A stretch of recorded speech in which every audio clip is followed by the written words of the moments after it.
God, grant us the serenity to accept the things we cannot change, the courage to change the things we can, and the wisdom to distinguish the one from the other. The way to have a better tomorrow is to start working on it today. Amen.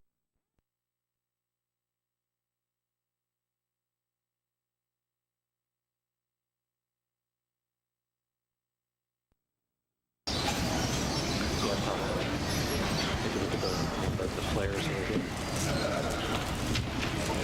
Clerk, call a roll. Mayor Stafford. Here. Alderman Lincoln. Here. Alderman Sahaski. Alderman Weston. Here. Alderman Sherman. Here. Alderman Thompson. Here. Alderman Woodward. Here. All present, Your Honor. Item 1A. Whereas James P. Morrison I passed from this life on February 12, 1999. Whereas James P. Morrison I helped Mr. Floyd Boynton start and finish the Fulton handicap parking spaces and ramps in Fulton. And whereas James P. Morrison helped start the First Citizen Band Radio Club, created Halloween patrols to protect children on Halloween night, and assisted the Fulton Police Department when an older Fulton citizen became lost. And whereas he was a veteran of World War II and the Korean Wars, and worked over 2 years to get a van lift for the VA van, which transported veterans to the Syracuse VA. Whereas he played Santa Claus to many children in Fulton on the CB rig, including his daughter's 3rd grade class, who came to his home to talk to Santa at the North Pole. Whereas he was invited by the Upstate Medical Center Nursing Home to help present himself as a rehabilitated quadriplegic. And whereas he spent many hours on his ham radio helping local people in Alaska during the Alaskan earthquake and hurricanes.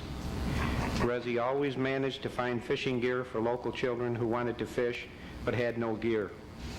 And whereas he was a member of the Civil Air Patrol of Fulton and once found the nerve to ride in an airplane upside down.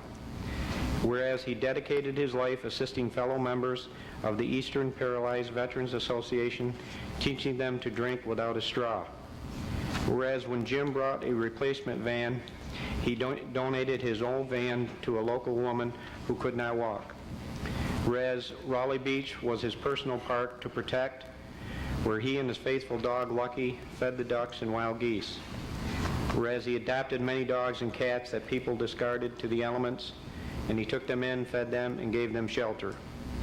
Whereas many young men in the Mount Pleasant area Boy Scouts will remember Jim for assisting them in learning Morse code as well as becoming ham radio operators.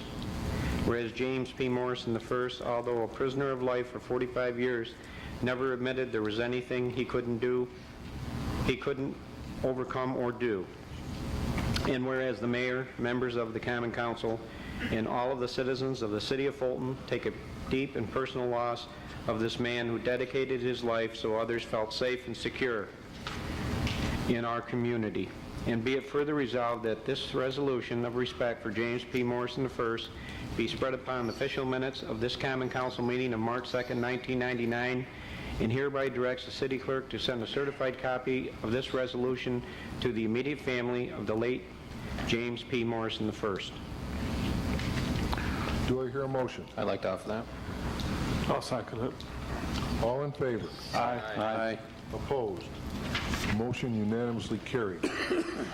I would just like to add that I knew Jim for a number of years during my career with the police department.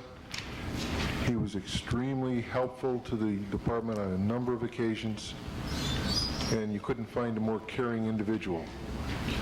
Not only is it going to be a great loss to his family, but his passing is a great loss to the city of Fulton. We've lost a good friend. If no one else would like to add anything on the council, I would also. Unfortunately, I didn't have the opportunity to know him as well as I would have liked to, obviously. I certainly knew of him, and the resolution sort of says it all, but he certainly touched a lot of people.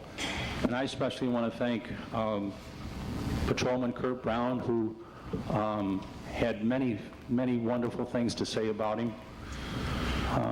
his wife, who gave us a letter to the mayor and to the council. Ex-Alderman Kathy Trowbridge, who wrote a beautiful letter. Barry Ostrander, who is our recreation superintendent, for the help that he gave him. And Debbie Wallace, that wrote a very nice letter. So there's a tremendous amount of people that he touched, and I just wish that I had gotten a chance to know him better.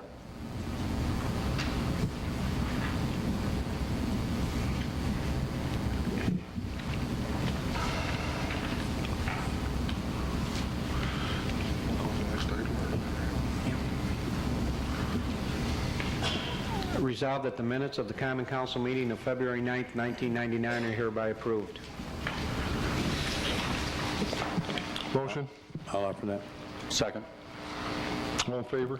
Aye. Opposed? Motion carried. Resolved that the city clerk's report for January 1999, the amount of $4,089.84 is hereby received, approved, and placed on file. Motion? Second. All in favor? Aye. Opposed? Motion carried. Whereas a meeting of this council held on February 9th, the city clerk was authorized and directed to advertise for a public hearing to be held at this meeting relative to a proposed local law which would regulate telecommunications facilities in the city of Fulton. Mayor Stafford will now declare this public hearing open. Our legislative committee has taken an awful lot of time to research this subject before preparing this proposed legislation, this local law. An awful lot of time has gone into reviewing policies and procedures that other villages, cities, towns have enacted to address this problem. Alderman Thompson, I'd like you to, I know that you put an awful lot of time into this, and I'd like you to speak on this. All right. When this issue came up last summer, we decided the best way to handle this, instead of try to recreate the wheel, was to find out what other towns and cities are doing. So I got on the phone, I got a hold of Rochester, Buffalo, Syracuse, North Syracuse, one out of a law book from Dave Hawthorne's office, Canandaigua, and I was even on the road one day and happened to stop for lunch at a Denny's in Martinsburg, West Virginia, and I called their county planning director and got their law too. Everybody sent me a copy of what they had.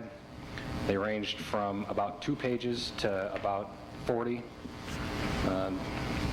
I think what we came up with actually was from Palermo, which is funny because it's based on zoning and Palermo has no zoning. But I think what is put together here should make just about everybody happy. It addresses all the concerns that were raised last summer. I have more copies here if people are looking for copies. And although it doesn't come out and say it verbatim, I think with this law in place, there will never in the city of Fulton be a tower, antenna, or anything else like it anywhere near any school in the city.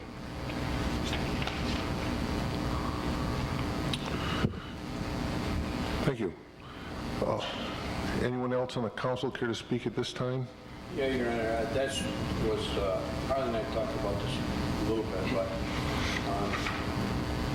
what he just said and answers my question, because on page 3 of this it says co-located antennas. Telecommunication facilities require co-located antennas utilizing the existing building structure other than towers. Does that mean water tower? You have to have one located before you can have one co-located. In other words, the ones that are up there Means there's now, not one there now, so they're not, okay, so we're not lumping them in together. Nope. And the other thing that I wondered about, in the zoning law that we have now, there's some sections that, even though we're trying to get these out of residential areas, that allow municipal, public, or private utility structures, and I wondered, reason for that? Yes. The reason for that is so that Niagara Mohawk can put their poles and lines, phone company. If somebody applied for a zone change, actually, if you read this law, the cell one, it says in any place where this law is more restrictive than anything that's already on the books, then the one that's more restrictive will prevail. Okay. So since this is more restrictive with respect to communications facilities, those will not be allowed on anything residential. That's what I was getting at. I was going to ask David that. I just want to make sure that if we pass this, so we don't come up Yeah, with if you look another at- part here where I see that for special use in some areas, the planning commission could review and This will all become part of site plan review, which the Planning Commission is already doing. Only in addition to that, unlike most of the aspects of site plan review, like Arby's, they'll have a public hearing in addition to it, which right now they don't currently have. But because of this issue, we want them to have a public hearing for everyone. what you're telling me right now, there's no way under this law, even under a special use or something that the planning commission or some other body besides the council could do to let these in an area in the school? Or- Nope. Nope, except for one piece of property. I brought a map.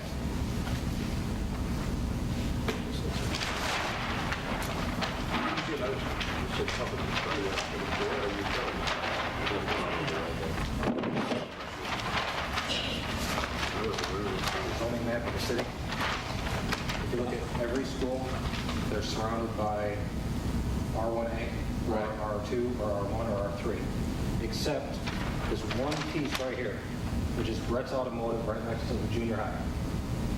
So my piece of advice was if you really want to put something next to a school, you got to call Brett. But I talked to him today, and he said he wouldn't let me. It's the only place next to a school that's zoned commercial is that one piece of property. Well, we're going to keep it out of the residential areas. Right. Yeah, that's exactly what he said. And for the record, Brett of Brett's Automotive is not on the derelict building. See, it says, so long as this is in compliance with other applicable provisions of the zoning regs, once we pass this, You see, what I was thinking about is doing this this is superseded. Your question's been answered? Yes, it has. Is there anyone in the audience that would like to speak on this matter? Mr. Baker-Bergen. First, I'd like to offer some information on this issue that we went over last summer. I don't know if you saw it over the summer, it was on the news. The NIDHS panel finds that EMF are possible human carcinogens. And I just want to read this for you, just so you have this. Power frequency. They can't hear you back there. I don't know if they're broken or just what. They're broken. I'll try to yell. Power frequency electromagnetic fields are possible human carcinogens, according to the working group assembled by the National Institute of Environmental Health and Sciences. On June 24, 1998, a 30-member panel of scientists of scientific expertise voted 19-9 in favor of categorizing extremely low-frequency EMFs as possible carcinogens. Now, if you remember, the Frontier Cellular professionals said several times that they were extremely low frequency. This is exactly what they were debating on this panel. The panel's decision was largely based, and they directed it as a result of studies for children in the higher incidence of childhood communities. This report will be presented in Congress by the director, Dr. Kenneth Fulton. And I just want to let you have this. That's just a brief on the whole thing. I mean, there's 523 pages more about it. Now, in light of this fact, which they have now said there's a possible human carcinogen, it's really important that the existing cell companies in Fulton, I feel, are properly monitored and consistently monitored. And I'm very concerned with Topaz Towers.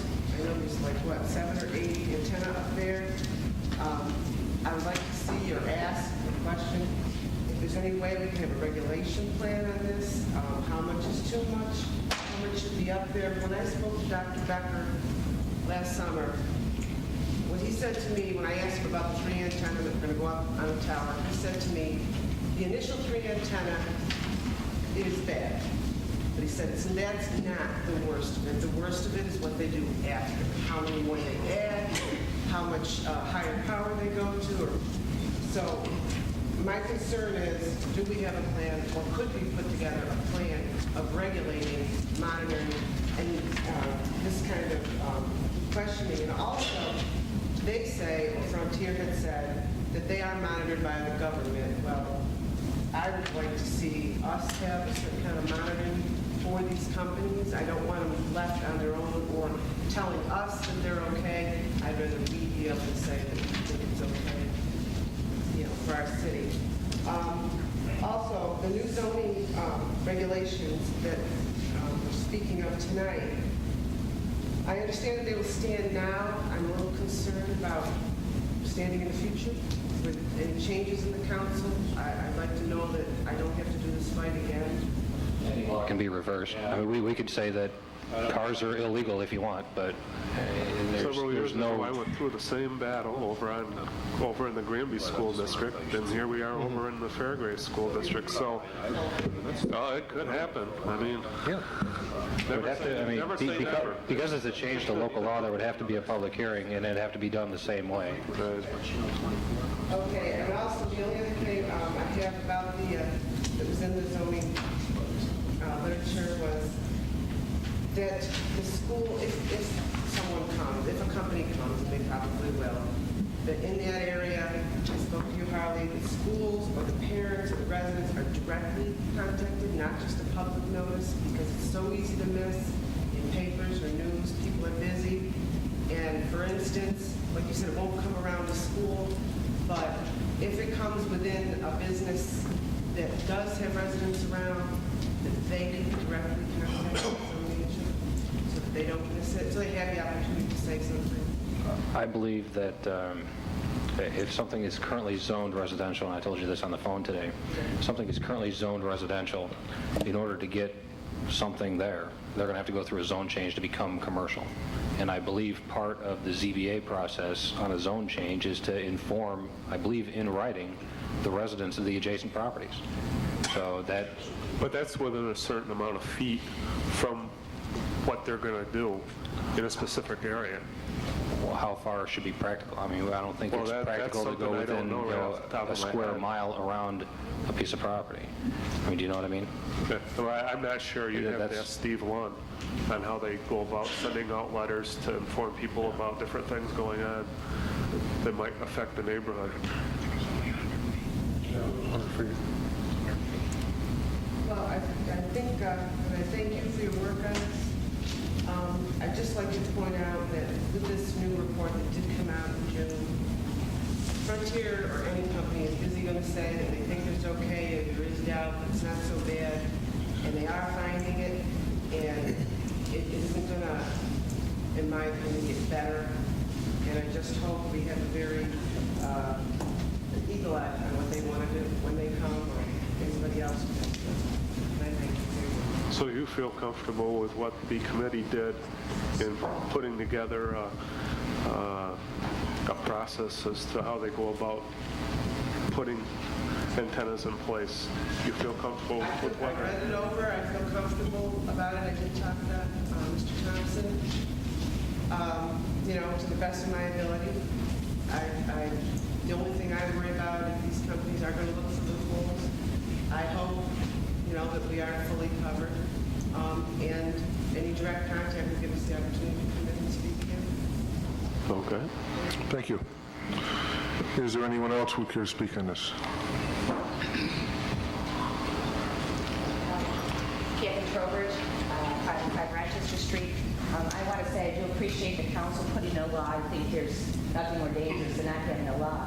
But there's just a couple of questions I think need to be maybe answered, or you could clear up for me. And I do agree with Mrs. Bergman. The thing that concerned me is the co-located antennas. and how many antennas they can go up there, because I understand that for aesthetic reasons we don't want to build towers, and I think they're going to pick a site like Towpath Towers. Right now she says there's 7 antennas up there. Now, we have to assume that we've heard the cost of what it would cost to build a new tower. It's in the hundreds of thousands of dollars. And they're going to go for those sites because of what they're saving. And I think the common council should have it in the law that they be charged to hire a private concern, a private company, not their company, to hire before readings and after readings for environmental impact to bring before the planning commission.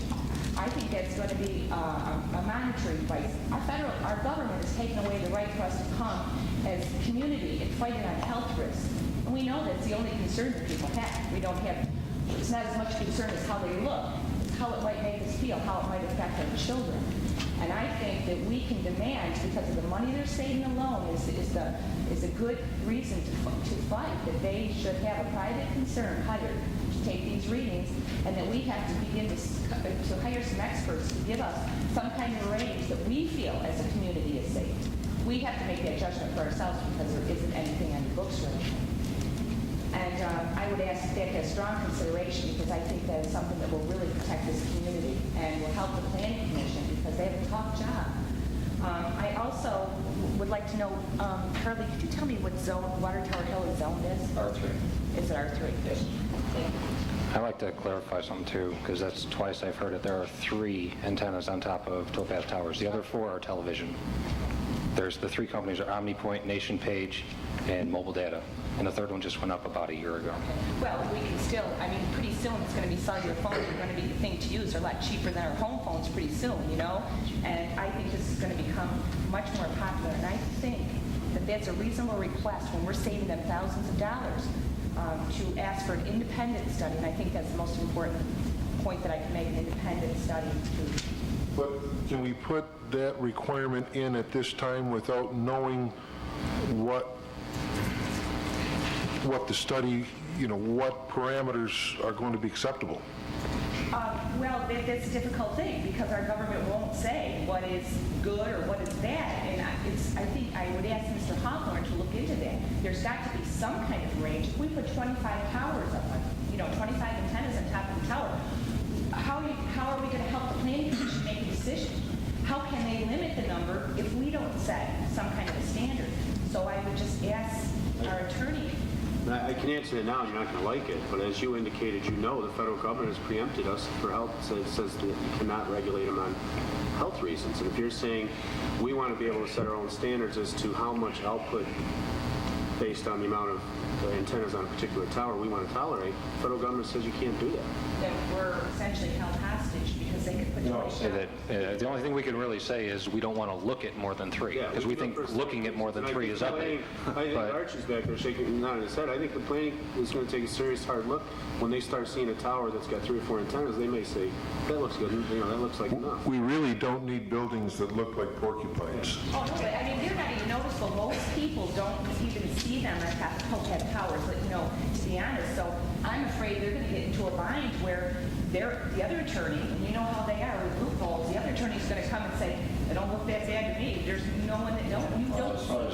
With that one in particular, as far as Towpath Towers goes, Frontier had originally approached them, and they turned them down because if they take in more money, they'll lose their non-for-profit status. So there's nothing else that's ever... Did you make a note of that? They actually had wanted them to be there, but when Towpath Towers lawyers and attorneys looked at it, they would jeopardize their nonprofit status.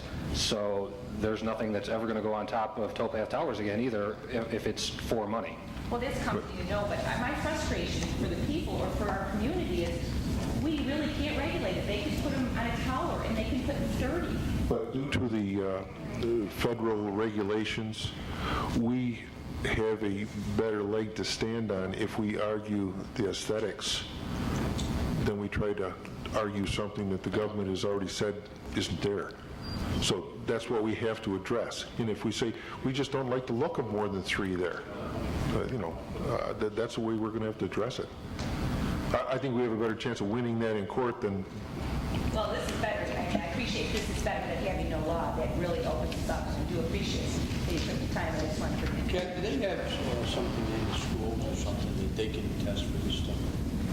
No, I know that, and we had talked about it before, I know sometimes, I know people that come in and offer to do that. I think Niagara Mohawk has some equipment to do that. So I think it could be done, and I think it should be monitored. I mean, it doesn't mean that if it's in a commercial structure, it's not going to affect the school. You know, there's many issues like this, and no law's perfect, and I'm sure we'll have to look at these things in the future. Well, I mean, just something we could have on record in case someday they find out like they do on everything they talk about. Well, Everything is safe, and then 10 years later they find out it's not. I wish that we would look seriously into working with the school district and getting some baseline readings now, since it's not real popular, but when you know that this is the wave of the future, and pretty soon our kitchen phones are going to be obsolete, some baseline readings would help. I think they have done a study, I believe, and they may have some of that information already. Some baselines, you know, but those are just things that we really should think about perfecting a law. I think this is good, you know, what it is now, but just some of the perfections in the future to help the planning commission. They got a tough decision to make. You know? Okay. Thank you. Thank you. Is there anyone else? I'll file this. Good evening, gentlemen. Good evening. You too, Bob. Thank you. Everybody wants to pick on me. Well, you want to look at my... You're the easiest. I want to congratulate you gentlemen on the work you've done in this thing. I think it's very, very, very well put together. Thank you. Oh, boy. I have, well,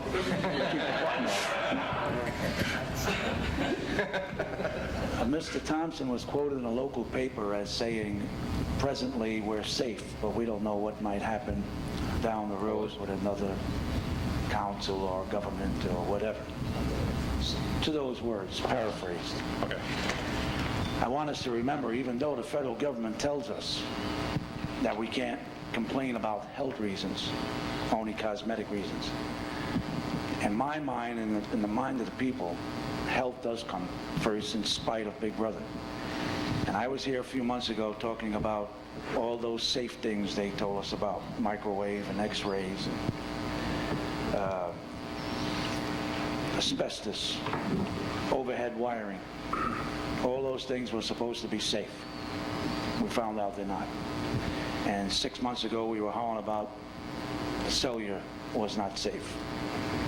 Even though we weren't sure, we knew for a fact, people that study, that it can be dangerous. So I looked up a gentleman I know who owns 3 towers. And he told me he spoke to at least 2 or 3 of you gentlemen. And he said to me, Al, the story that people are telling you from that company is a bunch of baloney. It does go down, not just out. And you can prove that by parking either side of a building, talking on your cellular phone, and you'll make contact, because it does go down. Secondly, it doesn't just go straight out, as they claim, like a lighthouse. It doesn't go out from a small point to a larger point. It goes from a larger point to a smaller point and diminishes. That's the reason they want towers every 5 or 10 miles, to continue the signal. And he told me in so many words that I wouldn't want to be a senior citizen on the top floor of the Topaz Towers, because they are dangerous. And you get one big enough and strong enough and you will fry an egg. Now this is a man that owns 3 towers. So what I'm saying here tonight is, never mind the cosmetic, although that's the only way we can fight them. Down the road, remember that it is dangerous and our children come first. And I'm going to say something else. Allow me to tie it together here. There's nothing worse than an angry citizen who is being ignored. When they were fighting for these things a few months back, we were told we have to do what federal government wants us to do. And I said, we'll do what we have to do as a community and fight it later. Well, there's something worse than an ignored citizen. It's angry parents. When the safety of their children are involved, they get involved. And I want to say thank you to the people that are involved with the PTA. It's gone from 4 members to 24. They're getting stronger in numbers. And they're standing up for what they think is right for their children. Now, you may not think this involves you, but while I'm here, there isn't any way I can get all 7 of you together except under this condition. unless I take you to the house and give you all spaghetti dinner. Then I'll have another angry housewife on my hands. But as councilman, you know there's a problem going on with some housewives and mothers up on South First Street. More angry parents. We had a busing situation. Most of you know about it. They wanted a bus stop moved, and it's been over a year that these women have been asking for something done, to be done, and they were ignored. I sat in on a PTA meeting, and every time this one young woman raised her hand, the principal told her it's taken care of. It's taken care of. And finally, the PTA president said, let us speak, that's why they're here. And she said, I've been in contact with the bus director, the administrators, my city alderman, and they ignored me completely. So like a cellular antenna, when you anger women, you got a battle on your hands. And the problem up on First Street was the fact that the kids were being picked up at a beer joint parking lot. Nothing against the beer joint. But they asked to have the bus stop moved because of the safety of the children. And they said it's been like that for 20 years. But that doesn't make it right. We're no longer a one-horse town. We got heavy traffic on South First Street with no sidewalks. So they're not picking on the guy that owns the bar. In fact, it's for his own good, because some afternoon, someone's going to back out of there with a van or a pickup truck and run over one of those kids. And the answer was, it's been like that for 20 years. And he insinuated it'll stay like that for another 20 years. But presto, along comes a street closing for Sealright. Now our children's safety becomes an issue, left-handedly. Because now, where we couldn't send the buses up those side streets, we're forced to do so because of Sealright.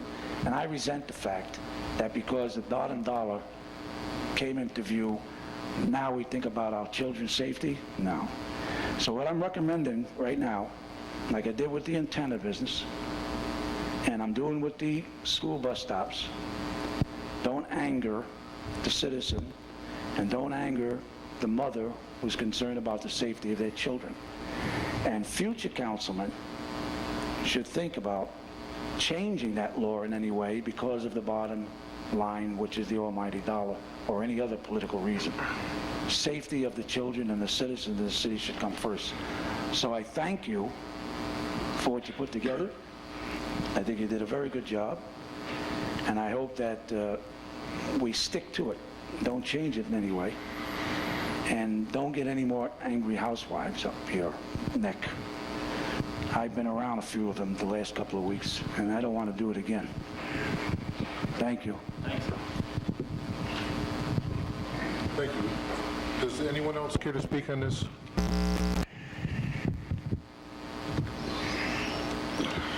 Seeing no one, I will declare this public hearing closed. Do I hear a motion? I'll move it. Second.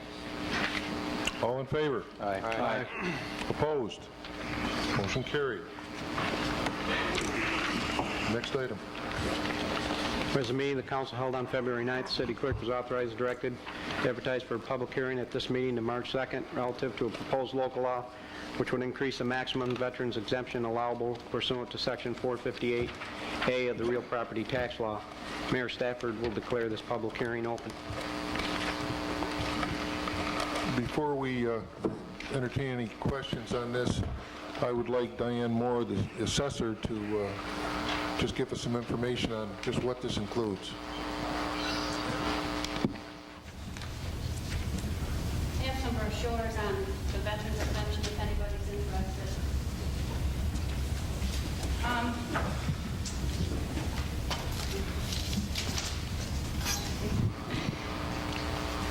The city currently has an alternative veterans exemption that we offer for veterans of specific periods of war, 15% and 25% off of their assessment if they were in a combat zone. The maximum assessed value that benefits from either the 15 or 25% under our current program is an $80,000 home. So any veteran with an assessment of more than $80,000 does not get the full benefit of his 15 or 25% exemption. Of the 651 property owners in Fulton that have the alternative exemption, there are 76 that are assessed over $80,000. So I computed it out, the ones that either have 15 or 25%, and the taxable assessed value that would be affected by increasing the maximum would be $211,575 of assessed value. And when you compute that into city tax dollars, it's $24.56. As far as talking about dollars that would become exempt that aren't exempt now.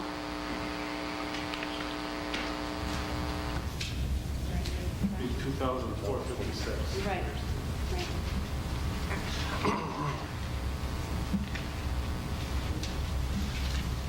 Does anyone on the council have any questions of Ms. Moore? Well, that was my question. I just wanted to know what it was going to cost. It's 76 people that would be eligible under this. For an additional, Yes. yeah. Is there anyone in the audience that would care to speak on this? 2,456. Seeing none, I will declare the public hearing closed. Do I hear a motion? I'll second it. All in favor? Aye. Opposed? Motion carried. Next item. Whereas the meeting the council held on February 9th, the city clerk was authorized and directed to advertise for public hearing at this meeting on March 2nd, relative to a proposed local law which would amend Chapter 154 of the Fulton City Code by adding Article 6 regarding tax exemptions for persons with disabilities pursuant to Section 459C of the Real Property Tax Law. Mayor Stafford will declare this hearing open. Diane, I'll ask you to come up again and brief us on this. Get up quicker this time. Here's some more brochures on this exemption. This is a law that the state of New York passed a 3 years ago and made it available by local option to adopt for cities, counties, and schools. I've had several calls from people in the city that have had information from Albany on this exemption. What it would do is an owner of a property must be declared 100% permanently disabled in order to be considered, and it has to be residential, primary, legal property for this person. And then we would look at the income of the household, total income, including the spouse of the disabled person. The proposed law, I believe, follows the same type of income guidelines that we now have in place for our senior citizens, with a maximum of $26,900 annual income. But to get the 50%, they would have to have an annual income of Less than 18.5. less than 18.5. Right. And then there would be a sliding scale up to 26.9. Diane, would it be possible for a person who is a veteran or to get this as well? Yes, this exemption is available to anybody who has a veteran's exemption or the school tax exemption, but it would not also be available to somebody that has a senior citizen aged exemption. They could not have both of those exemptions. Okay, but a person that wasn't considered a senior, that was getting a veteran's exemption, could also get the disability exemption for the county. Okay. And do you know how many people this is going to involve? I have no idea. I've probably taken a dozen calls over the last 6-8 months from people asking about it, and on the phone they said they were 100% permanently disabled. I did not go into what their income was to see if they would qualify. I told them to call their alderman to ask about it. So I couldn't put my finger on how much. Okay, so right now we have no idea what I have no impact idea. this is going to have on the city or the taxpayers, correct? No. What's the time limit on this? There is none. Well, since this was not a law on taxable status date of 1999, anybody qualifying would apply by March 1st of the year 2000, and it would affect their city taxes in the year 2001. So it's... So this really is no rush type of thing? You have time to think about it. I suppose we could try to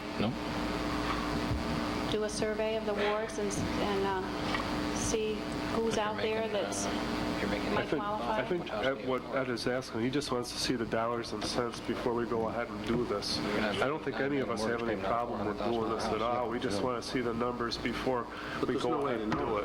I wouldn't know the numbers until you've taken the applications. Is there a way we could... But if you look at this, anybody that has an income above 26.9 is not going to be eligible for this at all anyways. We're talking very low income. To get a 50% tax reduction, you got to have an annual income of less than $18,500. Yeah, you're not likely going to be old enough to own This isn't $50,000 home in that tax. Well, that's not probably going to affect a lot of people. No, I wouldn't think I so. don't think so. I received 2 letters on this. I'll read portions of them. Many others receive exemptions, i.e. seniors, veterans, etc. Those of us who are disabled and have not reached our senior citizen status or served in the military due to our disability are completely ignored. There is no refuge for us. Our income on disability is near poverty level standards. Some of us are homeowners that receive no consideration from the city. We have paid our taxes like everyone else. It is through no fault of ours that we find ourselves relying on this set income and cannot work. We also cannot go to an IRA or the like. Financial disasters are always around the corner for us. It can take the form of unexpected medical bills, furnace problems, leaking roofs, etc.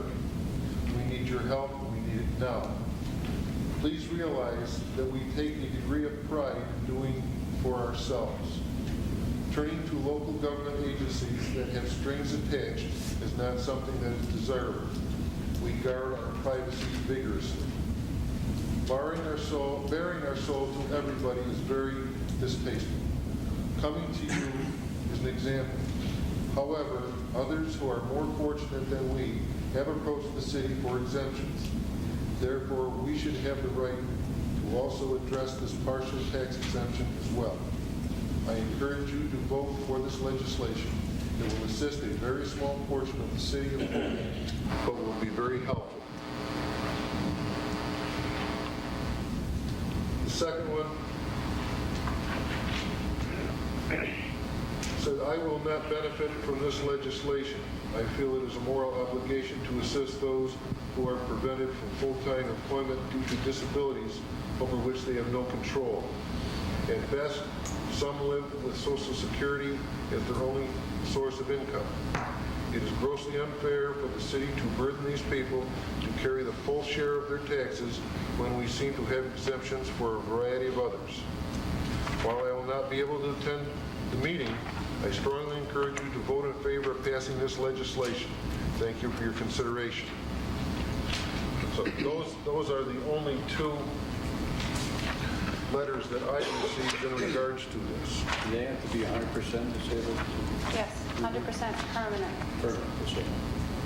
And that's not our determination. There has to be proof from Social Security or railroad benefits or line. Yeah. Yes. And most people, I would think, that are on some kind of Social Security or something like that. They should be on a SSI or SSDI. Yeah. I think we're talking a small number of individuals that really need some help. Is there anyone that would care to speak on this? Anyone else on the council? Well, I just want to, of course, this is something that, how can you not want to do something like this? I had a phone call too, and of course, I got a copy of the letter that the mayor got. The concern from one of the callers I had was that he just did not think that that maybe you should vote on something without getting some kind of an idea of financially what it would mean, just as a matter of fact of having some figures to look at. I think the fact that we don't have to take any kind of action tonight in order for this to be effective, because it's not effective till March 1st of 2000, as far as getting it to affect the tax rolls. But at the same time, I think I'm sort of torn. You're looking at one thing as far as looking at what it is as far as a monetary figure, and the other thing you're looking at really giving the city an opportunity to help people that probably need us the most. So. How are we going to do that? How are we going to verify how many? Well, that's what I mean. That the difficulty becomes how can you ever determine how many people are going to take advantage of this? I don't know. And if we can't, we should just pass it and then let them come and apply. Get the records from SSI and from the railroad retirement and the blind of anybody that lives in Fulton. Then you'd have to check and see if they own property, and they probably wouldn't even give you that information. There's just no way to find out. Yeah, that's what I understand. Someone called up for SSI and they just wouldn't give them the information. So. Well, I don't think anybody that falls into the income eligibility of this is going to be having a home the assessment's so high that it's going to hurt us that much. That's another fact. Yeah, right. Yeah. You got $18,000 to $26,000, and I doubt very much anybody's going to keep a $150,000 home and trade out. If they're disabled, they probably have medical insurance. I did too have one caller who was interested in the cost of what it was going to cost the city. I don't know how we could ever find that out. Yeah, I don't think you can.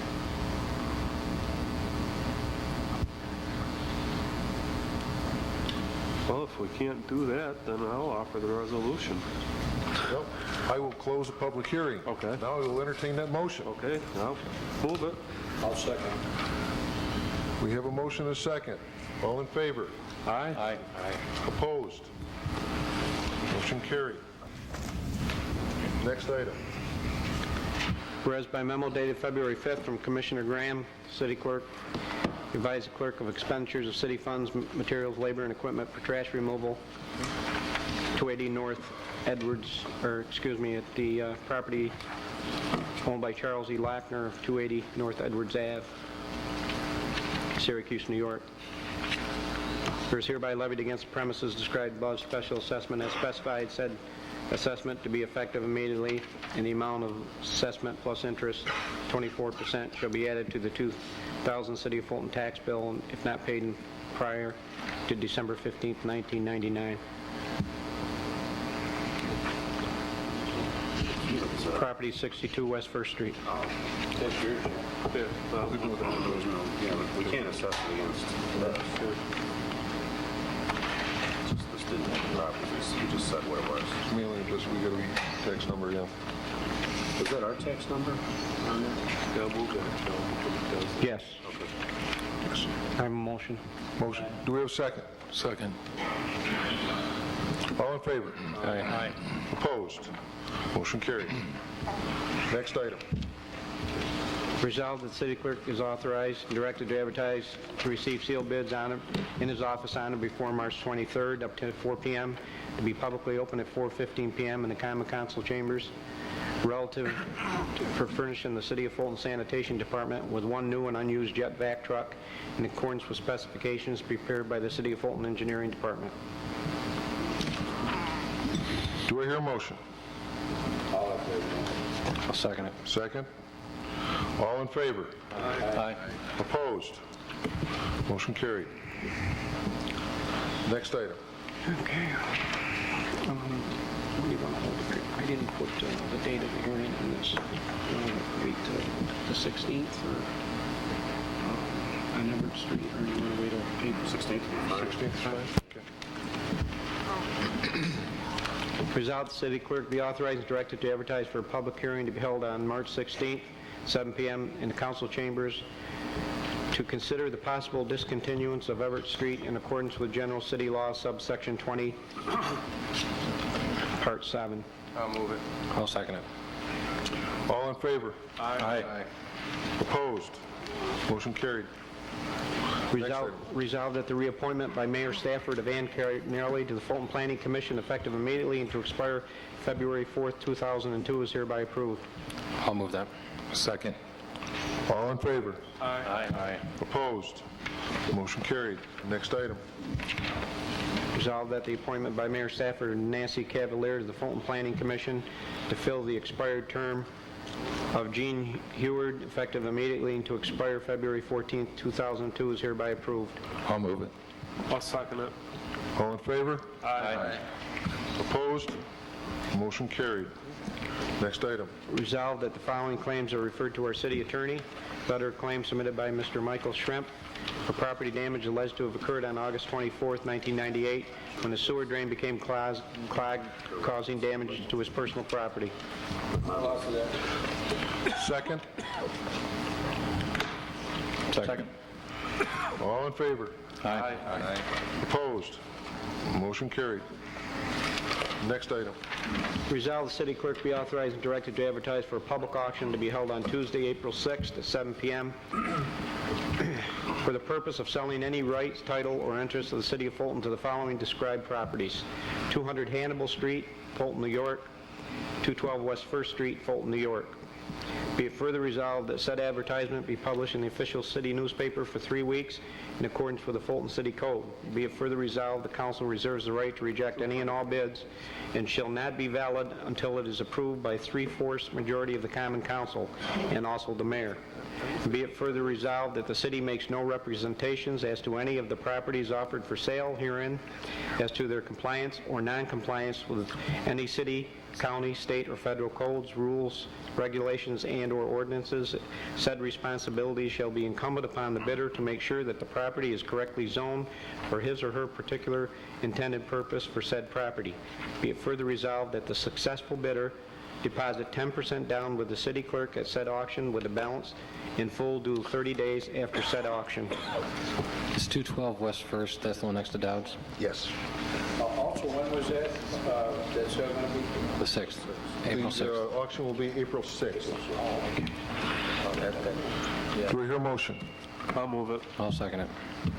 All in favor? Aye. Aye. Opposed? Motion carried. Next item.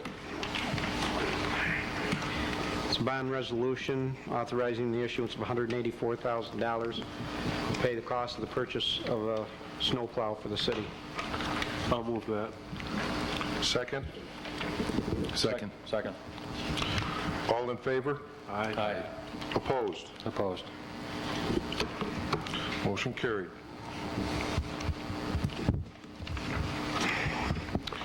Next item. A resolution authoring the issuance of $392,500 serial bond to pay the cost of various capital improvements of the city of Fulton. Do I hear a motion? Move it. Second? I'll second. All in favor? Aye. Opposed? I'm opposed again. Motion carried. Next item. Resolved that the city clerk be authorized and directed to advertise for a public hearing to be held on Tuesday, March 16th at 7 p.m. relative to the restrictions of play vehicles in the downtown area. Do I hear a Can motion? I ask a question? Yes. Especially while Kathy is still here. Yes. Yeah. I think we already have Wasn't this. this done? We have this. We have it. Oh, with the new, the change in the We street. have it under, but we talked mall before, there's no more mall, so we have to redo it. All right. Do we hear a motion? I'll move it. Second. All in favor? Aye. Motion carried. Next item.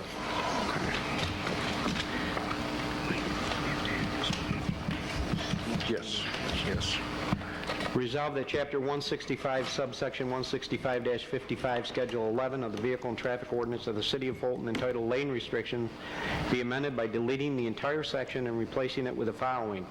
165-55, Schedule 11, Lane Restrictions. Name a street, Oneida Street, right lane, direction east from South 1st Street west for 84 feet, right turn only. Oneida Street left, direction of travel west from North 1st Street east for 124 feet, left turn only. Oneida Street right, direction east from South 2nd Street west for 113 feet, right turn only. Oneida Street left, direction east from South 1st Street to South 2nd Street, left turn only. Oneida Street, left lane, westerly direction from North 2nd Street east for 197 feet, left turn only. South 1st Street, left lane, northerly direction from Oneida Street south for 45 feet, left turn only. East Broadway, right lane, direction of travel east from South 2nd Street west for 206 feet, right turn only. East Broadway, left lane, easterly direction from South 2nd Street west for 285 feet, left turn only. Skank Street, left lane, westerly direction from West 1st Street east for 570 feet, left turn only. South 2nd Street, left lane, northbound from Oneida Street to Cayuga Street, left turn only. South 2nd Street, left lane, northbound from East Broadway to State Street, left turn only. South 2nd Street, left lane, southbound from East Broadway north for 285 feet, left turn only. West 1st Street, left lane, southbound from West Broadway to Voorhees Street, left turn only. West 1st Street, left lane, northbound from West Broadway south for 188 feet, left turn only. West 1st Street, right lane, northbound from West Broadway south for 188 feet, right turn only. West 1st Street, left lane, northbound from Worth Street to Hannibal Street, left turn only. West 1st Street, left lane, northbound from Skank Street south for 200 feet, left turn only. West 1st Street, right lane, northbound from Skank Street south for 200 feet, right turn only. West 1st Street, left lane, southbound from Skank Street north for 232 feet, left turn only. And West 1st Street, right lane, southbound from Hart Street to Phillip Street, right turn only. What was that, 11th one?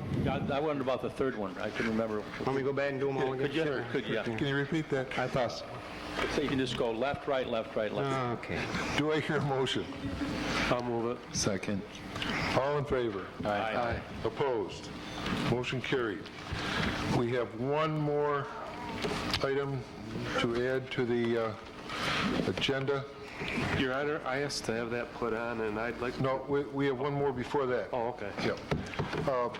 We just received a contract from the city of Oswego for their animal shelter. They have been providing that service to us for a number of years, but we have never had a formal contract. And the State Department of Agriculture, when they did an inspection, found that we had to have, required that we have to have a written contract.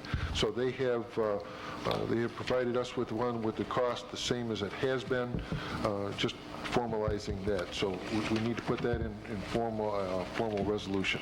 Are they going to be able to take more animals now that it's all formalized, or is it going to be the same type number? Or? It's still under the same conditions. They'll do the best they can under the circumstances, and that's the best we have to work with.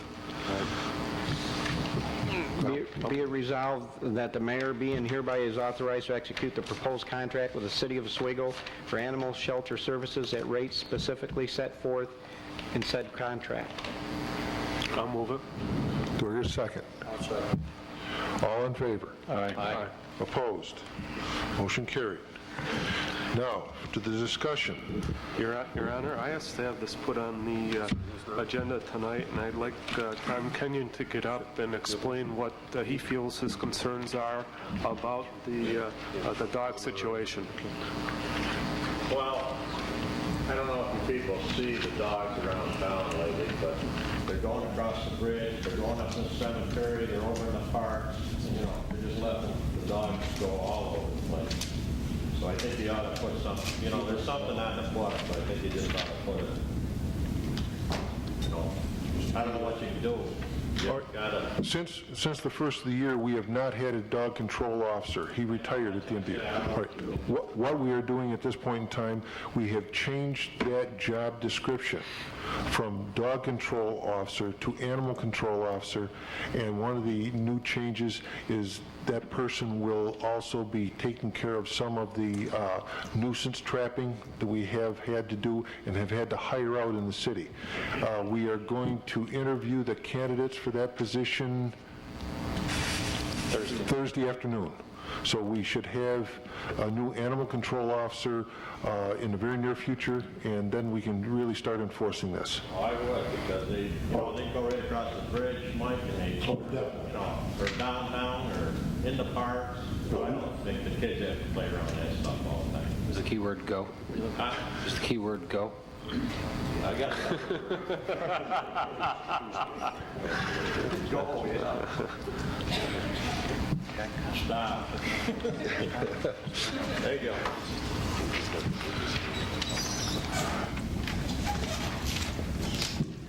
Anything else? Yes, Your Honor. I'd like to recognize 4 people tonight who were here at our common council meeting, and they're all former aldermen, or alderwomen, Kathy Trowbridge, Robert Summers, James Rice, and Howard Single. Wow. Glad to have you here. You guys haven't had enough yet, huh? Does anyone on council have any business to bring before the council? Yes. Sorry. I'll make this quick. This is something that I've been working on for a while. Very preliminary right now. Has to do with pilot agreements for new housing construction and for conversion of rental properties. Right now, the lawyers have it. And if the Sharks decide we can't do it, then we can. But it's very early, and this is so that everybody knows where we're coming from on the audit committee and the legislative committee together. I know most of you have heard us talk about it for the last couple of months. We're getting close to construction season and building season. So if the Sharks do let us do this, I'd like to get it on the fast track. Hopefully in the next 30 days or so, we'll know whether or not we can legally offer this. But yeah, I'm just soliciting opinion right now. We're going to have a hearing first. Oh, I'm sure. Oh, yes, there will be hearings on this, but this is just in the preparation phase. Do you want to explain a little bit what this is? What it briefly says is there are 2 sections to it. One deals with new housing construction. The city owns a lot of vacant lots, and there are other vacant lots available in town. What it says is if you want to build a new home, single-family, owner-occupied only, you get a 5-year pilot agreement where your tax bill will phase in 20% a year over 5 years. That's to include not just the city taxes, but school taxes and county taxes as well. Also, if you own or purchase a multifamily property and want to convert that to a single-family property, or if you have 4 units or more and reduce it to a 2-family or less, and you still live there, it's owner-occupied, we'll give you the same 5-year tax break, 20% a year for 5 years. And also, if you need to borrow money to make the conversion, if it costs $30,000 for actual construction costs to convert the property, the city will subsidize the interest portion of that loan up to 5% a year for up to 10 years. And this is to... This is to encourage a couple things. Encourage new construction. I believe we've had 2 new housing starts in the last 5 years combined, according to the last numbers I saw. And also, you know, I think, I can't speak for anybody else here, but I think part of the problem that we have in town is that there are too many rentals available. And the only way you're going to get rid of them is to give somebody an incentive to remove a rental unit from the market. I think it'll solve, in theory, over a longer period of time, it should help a few problems. Every neighborhood, every block has one house that could stand to be blown up. And it's true. Is that the technical term? Yes, blown up. Technical. It's true. And if you can convince somebody to and generally speaking, and not all the time, so I'll apologize in advance, but generally speaking, that one house on the block that needs to be blown up is a rental property. And if somebody has a financial incentive to buy the rental property, convert it to a single family, owner occupied, it's going to get cleaned up. And if you go around the neighborhoods where houses have been torn down, like the 200 block of Buffalo Street, we tore down, was it 217 Buffalo, Andrew Malambry's property.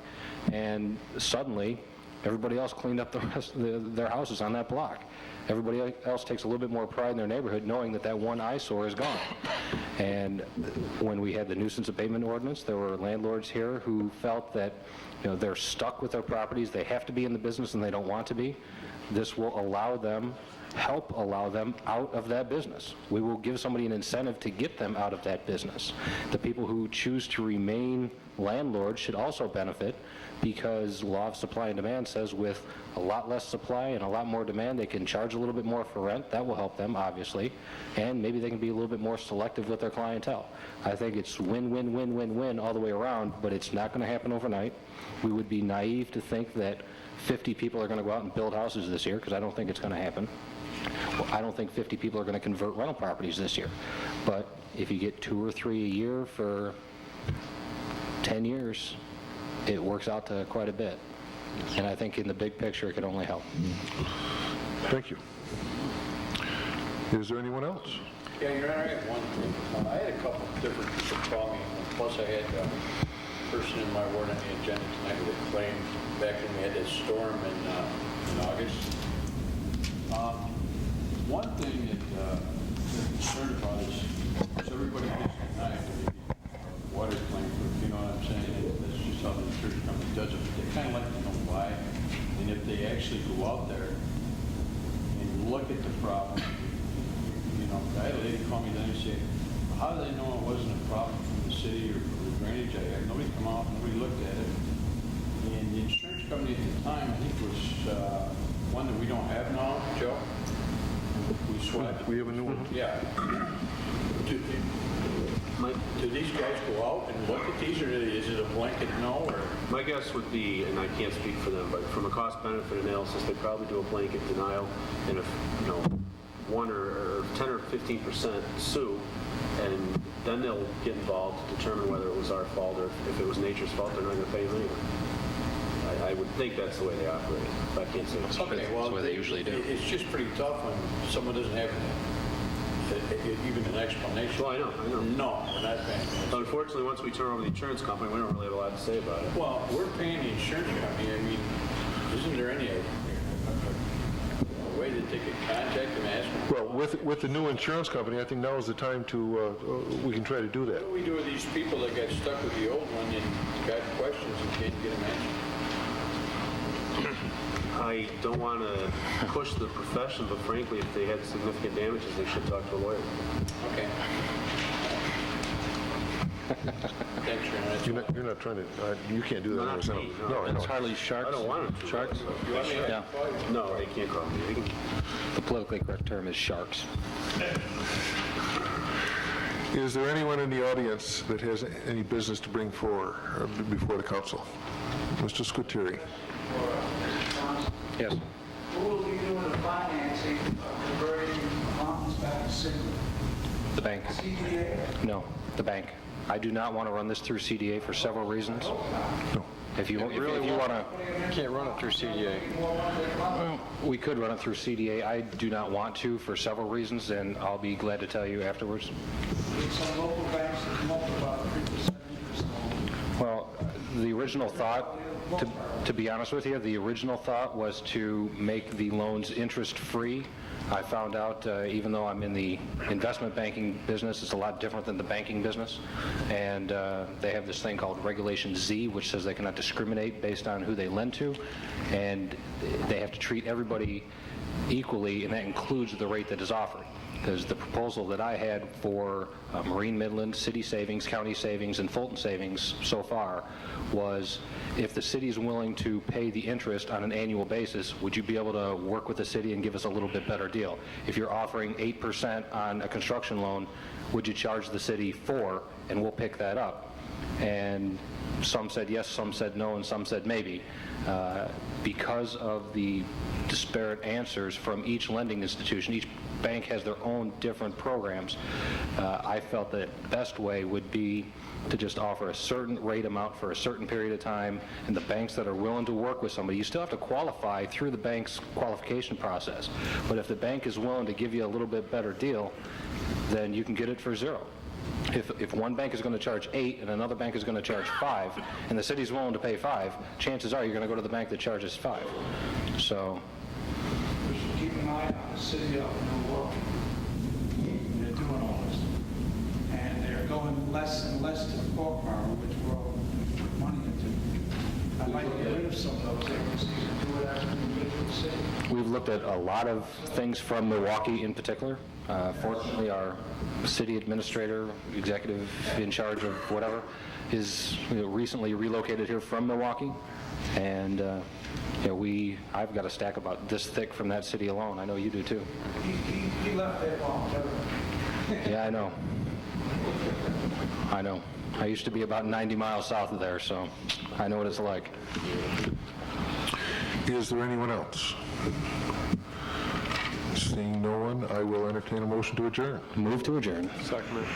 All in favor? Aye.